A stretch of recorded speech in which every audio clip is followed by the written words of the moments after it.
You talked about competitive advantage. It kind of brings to my mind the question, most of these CEOs and board members, they're just kind of grappling with problems of today.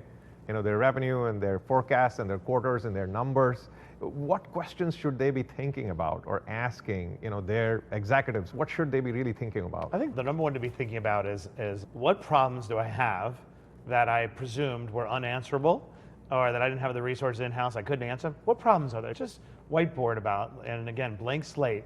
Now ask yourself, what data sets do I have where I could go ahead and I could take that data and I could begin to look anew at the problems that I have thought before were previously unsolvable. So H&R Block is a great example. They've been using Microsoft Azure, and Microsoft Azure has been able to take all their data around the cardboard boxes full of paperwork that they get presented at one time of year, and they say, here, do my taxes.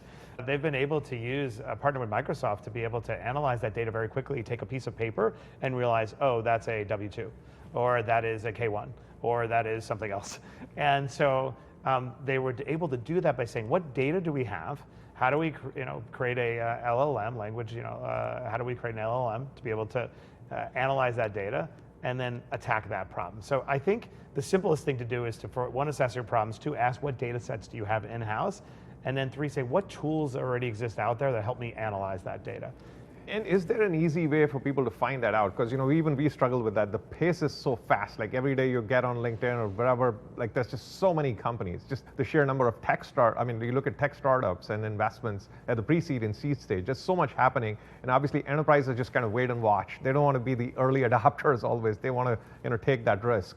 So what should they consider? And of course the big boys, the Microsofts and the Googles of the world and Amazons, they have the tooling around it. I mean, I tell you how I do it. I get asked all the time, Matt, is there somewhere I should go? Where is the repository for AI learning? And I said, the answer is kind of Twitter.